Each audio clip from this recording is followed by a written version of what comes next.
देखिए, आज पढ़ेंगे कार्बन और उसके यौगिक पाठ के अंतर्गत बंध और आबंध के बारे में हम पढ़ेंगे। देखिए, बंध आबंध चार प्रकार के होते हैं। एक होता है एकल बंध, द्विबंध, त्रिबंध, सहसंयोजी आबंध। द्विबंध को दोहरा बंध भी कहते हैं, त्रिबंध को त्रिआबंध भी कहते हैं, इसको दोहरा आबंध भी कह सकते हैं, एकल आबंध भी कह सकते हैं।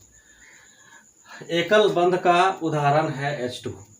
H2 मतलब हाइड्रोजन, हाइड्रोजन गैस। तो H का परमाणु संख्या होता है 1, तो H का इलेक्ट्रॉनिक विन्यास होता है 1, और H2 का इलेक्ट्रॉनिक बिंदु संरचना होता है H का बाह्यतम कक्षा इलेक्ट्रॉनिक विन्यास है। बाह्यतम कक्षा पहली कक्षा है, बाह्यतम कक्षा में 1 इलेक्ट्रॉन, तो इसका 1 इलेक्ट्रॉन है, और इस हाइड्रोजन का भी 1 इलेक्ट्रॉन है। दोनों आपस में साझा करता है, किस लिए? उत्कृष्ट गैस विन्यास की स्थिति के लिए। तो इसका एक ही पहली कक्षा है, एक कक्षा में मैक्सिमम 2 इलेक्ट्रॉनों की ही ज़रूरत होती है, तो यह इससे 1 इलेक्ट्रॉन का साझा करता है, तो इसका 2 हो जाता है। मतलब यह H जो है उत्कृष्ट गैस विन्यास की स्थिति में आ जाता है, और यह H जो है इस H का एक इलेक्ट्रॉन से साझा करता है, और इसका भी 2 ठो पूरा हो जाता है साझा करने के बाद पहली कक्षा में। इस प्रकार से दोनों हाइड्रोजन जो है उत्कृष्ट गैस विन्यास की स्थिति में आ जाता है, और यहाँ पर चूंकि एकक इलेक्ट्रॉन का साझा हो रहा है, इसलिए यह एकल बंध बनाता है, जिसको हम इस तरह से दर्शाते हैं H-H। ये डैश एक डैश है, इसका मतलब एकल बंध है, एक बंध है। सेम उसी प्रकार से यह भी है। इसमें उदाहरण हम ऑक्सीजन ले सकते हैं O2। ऑक्सीजन का परमाणु संख्या 8 है, इलेक्ट्रॉनिक विन्यास है 2 और 6। अब देखिए, इसमें दूसरी कक्षा है, दूसरी कक्षा में मैक्सिमम जो है 8 इलेक्ट्रॉन होना चाहिए उत्कृष्ट गैस विन्यास की स्थिति के लिए। तो यह 2 इलेक्ट्रॉन ग्रहण करना चाहेगी, तो देखिए क्या होता है। O2 का इलेक्ट्रॉनिक विन्यास संरचना, यह इसका बाह्यतम कक्षा में 6 इलेक्ट्रॉन है, तो 6 दिखा दिए, 2 यहाँ 2 है 4, और ये 2 6। इसी तरह से इसका भी दिखाए, यहाँ पर 2 इलेक्ट्रॉन है, यहाँ 2 इलेक्ट्रॉन है, यहाँ 2 इलेक्ट्रॉन है। अब क्या करता है, ये अपना अष्टक पूरा करने के लिए इसका जो है 2 ठो से साझा करता है, यह भी इसे 2 ठो साझा करता है। इसका भी देखिए 8 पूरा हो जाता है, 2 4 6 2 8, इसका भी पूरा हो जाता है 2 4 6 8। इस तरह से दोनों का अष्टक पूरा हो जाता है। तो चूंकि यहाँ 2 इलेक्ट्रॉन का साझा होता है, इसीलिए यहाँ पर यहाँ द्विबंध बनता है, जिसको हम इस तरह से दिखा सकते हैं। इसमें दो ठो डैश है। इस तरह इसी तरह से त्रिआबंध में नाइट्रोजन का परमाणु संख्या 7 है, इसका इलेक्ट्रॉनिक विन्यास 2 5 होगा, इसको बाह्यतम कक्षा में 8 इलेक्ट्रॉन चाहिए। तो N2 का इलेक्ट्रॉनिक विन्यास संरचना है, देखिए ये नाइट्रोजन है, इधर 3 है, इधर 2 है, 5 हो गया, इधर 3 है, इसका 2 है, 5 है। अब ये क्या करेगी, 3 इलेक्ट्रॉन इससे इस नाइट्रोजन से लेगी, तो इसका हो जाएगा 8 हो जाएगा, 3 3 6 2 8। इसी तरह से यह नाइट्रोजन क्या करेगी, इससे 3 ठो साझा करेगी 3 से, तो हो जाएगा ये 3 3 6 2 8। इस तरह से पूरा इस तरह से दोनों का पूरा होगा।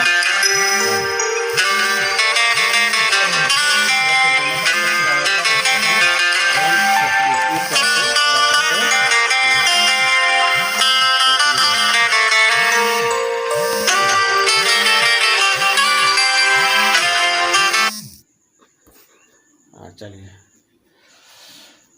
इसके बाद देखते हैं सहसंयोजी आबंध।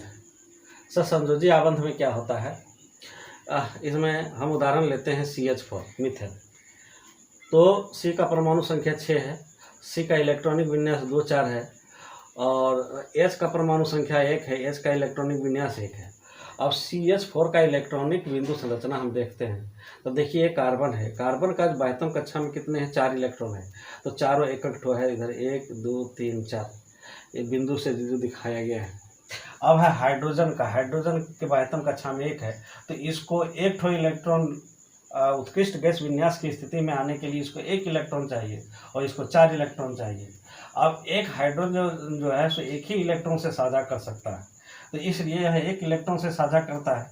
देखिए, तो यहाँ पर कार्बन को 4 हाइड्रोजन का जरूरत हो जाता है, तो यहाँ पर 4 हाइड्रोजन से यह साझा करता है, 1 2 3 और 4। तो देखिए, इसका बाह्यतम कक्षा में 1 इलेक्ट्रॉन, इसका बाह्यतम कक्षा में 1 इलेक्ट्रॉन, 1 इलेक्ट्रॉन, 1 इलेक्ट्रॉन। यहाँ पर देखिए थोड़ा सा मिस्टेक हुआ है, ये होगा इससे, इसको कैप्चर करना होगा, ठीक है। अब देखिए, सारा हाइड्रोजन, जितने चारों हाइड्रोजन जो है एक ठो कार्बन के इलेक्ट्रॉन से साझा करता है, ठीक है। और इस तरह से कार्बन का भी अष्टक पूरा हो जाता है, 2 4 6 2 8, और उत्कृष्ट गैस विन्यास की स्थिति में आ जाती है कार्बन। और हाइड्रोजन भी अपने 2 इलेक्ट्रॉन अपना पहली कक्षा में 2 इलेक्ट्रॉन प्राप्त करके यह भी उत्कृष्ट गैस विन्यास की स्थिति में आ जाता है। इस तरह से यहाँ पर सहसंयोजी आबंध बनता है, जिसको हम इस तरह से दिखा सकते हैं। देखिए, इधर भी एकल बंध है, इस हाइड्रोजन के साथ भी एकल बंध है, इस हाइड्रोजन के साथ भी एकल बंध है, इस हाइड्रोजन के साथ भी एकल बंध है। तो इस तरह से यह कार्बन क्या हो जाती है, चतुसंयोजक हो जाती है, 4 परमाणु से यहाँ पर संयोजन करती है। इसके बारे में ये जो सहसंयोजी आबंध है, इसकी मूल जो विशेषता है, इसका आबंध जो होता है, यह जो आबंध देख रहे हैं, यह काफ़ी प्रबल होता है, लेकिन यह जो इनके बीच जो अंतराण्विक बल होता है, मतलब इसमें अणु में जो परमाणु हैं, कार्बन हाइड्रोजन हैं, उनके बीच का जो बल होता है, जिसको हम अंतराण्विक बल कहते हैं, आकर्षण बल कहते हैं, यह बहुत कमज़ोर होता है, जिसके कारण इसका क्वथनांक और गलनांक दोनों काफ़ी ही निम्न होता है। इस तरह से हम समझ गए बंध और आबंध क्या होता है। अब हम आगे जब पढ़ेंगे, यह इसको दिमाग में रखना है पूरा चीज़। अगर ये दिमाग में रहेगा तो हमको आगे समझने में सहूलियत होगा, इसलिए इसको एकदम ध्यान से देख लेना है, ठीक है। चलिए अब देखते हैं कार्बन के पररूप। यह कोयला, हीरा, ग्रेफाइट, फ्लोरीन कार्बन इत्यादि अनेक कार्बन के अपरूप हो सकते हैं। तो हम लोगों को किताब में बताया गया है हीरा और ग्रेफाइट, फ्लोरीन कार्बन के बारे में, तो इसी के बारे में हम लोग जानकारी प्राप्त करेंगे। देखिए, इसमें आबंध किस प्रकार से होता है। देखिए, कार्बन है, ये अन्य 4 कार्बन से आबंधित है, बंध बना रहा है। यहाँ पर एक कार्बन है, 3 अन्य कार्बन के साथ बंध बना रहा है, और यहाँ पर ये जो कार्बन है त्रिबंध तो बनाता है, अन्य 1 2 3 कार्बन से बंध तो बनाता ही है, लेकिन इसमें 5 कार्बन मिलकर 1 2 3 4 5 ये इस प्रकार से जुड़ते हैं और फुटबॉल की आकृति, गेंद की आकृति की बनाते हैं। तो इसमें देखते हैं क्या होता है। प्रत्येक कार्बन परमाणु अन्य 4 कार्बन परमाणु से आबंधित है। इसमें एकल आबंध बन रहा है, देखिए सब एकल आबंध बन रहा है 4। इसके बाद दृढ़ त्रियामी संरचना बनाता है, जिसके कारण यह सर्वाधिक कठोर पदार्थ होता है। ये जीके है, इसको ख्याल रखना है कि दुनिया में सर्वाधिक कठोर पदार्थ क्या है, तो हीरा है। इसके बाद देखते हैं ग्रेफाइट। ग्रेफाइट में क्या है, प्रत्येक कार्बन परमाणु अन्य 3 कार्बन परमाणु से आबंधित है। देखिए एक कार्बन परमाणु है, 1 2 3 से आबंधित है। 1 द्विआबंध तथा 2 एकल बंध है। देखिए 1 द्विआबंध बना रहा है और 2 एकल बंध बना रहा है। इसके बाद इसकी जो संरचना होती है ग्रेफाइट का, षटकोणीय विभतल का निर्माण करता है। इसके बाद जीके का है ये। हम जानते हैं कि अधातुएं जो होती हैं विद्युत की कुचालक होती है, लेकिन ग्रेफाइट एक ऐसा अधातु है जो विद्युत का सुचालक होता है। तो प्रश्न आता है ऐसे अधातु का नाम बताइए जो सुचालक है, तो उसका आंसर क्या होगा, ग्रेफाइट होगा। इस तरह से कार्बन के अपरूप को हम देख लेते हैं। अब इसका हम परमाणु संरचना हम देखेंगे हीरा का, ग्रेफाइट का अलग अलग से। ठीक है, देखिए ये हुआ आपका हीरे की संरचना, ये हुआ आपका ग्रेफाइट की संरचना। तो इसमें षटकोण बना, देखिए 1 2 3 4 5 6 कार्बन परमाणु इस प्रकार से सज्जित हैं, सुसज्जित हैं कि ये षटकोणी तल बनाते हैं, षटकोणी व्यूह बनाते हैं। ठीक है, और ये देखिए फ्लोरीन कार्बन, इसकी आकृति जो है, इसकी जो संरचना है वो एक फुटबॉल की तरह है, गेंद की तरह है। तो इस प्रकार से हम इनका संरचना भी देख लेते हैं। ठीक है, चलिए देखते हैं कार्बन डाइऑक्साइड CO2 की इलेक्ट्रॉन बिंदु संरचना। तो ऑक्सीजन का परमाणु संख्या 8 होता है, इसका इलेक्ट्रॉनिक विन्यास 2 6 होता है। एक कार्बन का परमाणु संख्या 6 है, इसका इलेक्ट्रॉनिक विन्यास 2 और 4 है। मतलब इस ऑक्सीजन के बाह्यतम कक्षा में 6 इलेक्ट्रॉन होता है। तो देखिए यहाँ पर 6 इलेक्ट्रॉन, 1 2 3 4 5 6 हो गया। और देखिए कार्बन का बाह्यतम कक्षा में 4 होता है, तो 4 हो गया, 1 2 3 4। अब देखिए इसके बीच जब साझा होता है इलेक्ट्रॉनों का, तो क्या करती है, ये कार्बन का 2 इलेक्ट्रॉन ले लेता है। तो इसके पास 6 इलेक्ट्रॉन है और 2 इलेक्ट्रॉन हो गया, तो इसका 8 इलेक्ट्रॉन हो गया। ये उत्कृष्ट गैस विन्यास की स्थिति में आ गया। अब कार्बन है, तो कार्बन जो है इसके पास 4 था और 2 लिया, 6 ठो हुआ। तो इसको 2 ठो और ज़रूरत है, तो एक दूसरे ऑक्सीजन से साझा करता है इलेक्ट्रॉन। तो इसका भी 2 इलेक्ट्रॉन लेता है, तो 2 इलेक्ट्रॉन लिया, तो इसका 4 हो गया, 4 इधर हो गया, 4 इधर, 4 8 हो गया। तो कार्बन जो है वह उत्कृष्ट गैस विन्यास की स्थिति में आ गया। और यह ऑक्सीजन भी उत्कृष्ट गैस विन्यास की स्थिति में आ गया, क्योंकि इसके पास 2 4 6 था, 2 कार्बन से साझा किया, 8 हो गया। तो इस प्रकार से देखते हैं कि कार्बन और ऑक्सीजन के बीच कार्बन डाइऑक्साइड में द्विबंध बनता है, जिसको हम इस तरह से दर्शा सकते हैं। ठीक है,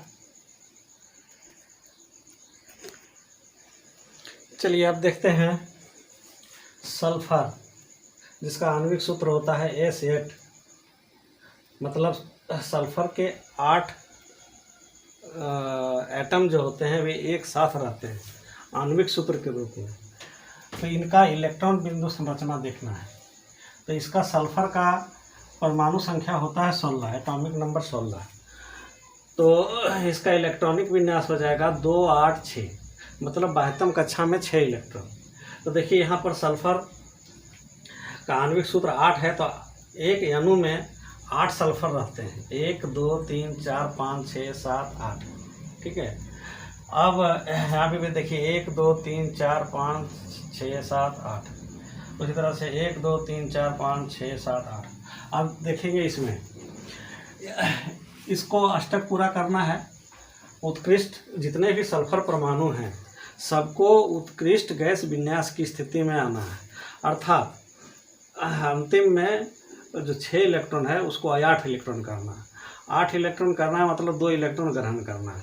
लेकिन यहाँ ये लोग ग्रहण नहीं करके आपस में क्या करते हैं, साझा करते हैं। तो देखिए यहाँ पर सल्फर, ये जो है पहला एटम जो है, सो देखिए 2 सल्फर एटम से एक इलेक्ट्रॉन ले रहा है, तो एक इलेक्ट्रॉन से साझा कर रहा है। तो इसके हो गए 2 इलेक्ट्रॉन, 6 इलेक्ट्रॉन थे और 2 इलेक्ट्रॉन से साझा कर दिया, तो इसका कितना हो गया बाह्यतम कक्षा में 8। तो इसका अष्टक पूरा हो गया। उसी तरह से देखिए सल्फर दूसरा परमाणु, यह भी क्या करता है, अपना 2 इलेक्ट्रॉन को 2 सल्फर से साझा करता है। एक इससे कर रहा है 1 इलेक्ट्रॉन के साथ, और इस सल्फर के साथ 1 इलेक्ट्रॉन के साथ। इसका अपना है 2 4 6 और 2 दूसरे सल्फर का, तो हो गया 8। इसी तरह से सारे सल्फर एटम जो हैं, परमाणु हैं, वे अपना अष्टक पूरा कर लेते हैं, उत्कृष्ट गैस विन्यास की स्थिति में आ जाते हैं। और यह एक आणविक सूत्र S8 के रूप में मौजूद होते हैं, अस्तित्व में होते हैं। तो इसी चीज़ को हम इस रूप में भी दर्शा सकते हैं। देखिए यहाँ पर क्या है, 2 4 ये 6 है, तो 2 सल्फर से एक इलेक्ट्रॉन के साथ साझा करता है, इससे एक इलेक्ट्रॉन का साझा किया, इससे एक इलेक्ट्रॉन से साझा किया, तो ये जो 2 4 और 4 पहले से 8 हो गया। तो इसी तरह से प्रत्येक सल्फर परमाणु जो है इसमें भी अपना अष्टक पूरा करता है, अपना उत्कृष्ट गैस विन्यास की स्थिति में आता है और एक अणु के रूप में अस्तित्व में रहता है। इसी चीज़ को हम आबंध के रूप में दिखा सकते हैं कि सारे सल्फर जो हैं वह एक दूसरे से एकल बंधन में संयोजित होते हैं। इस तरह से हम इलेक्ट्रॉन बिंदु सल्फर ए सेट का इलेक्ट्रॉन बिंदु संरचना समझ गए। ठीक है।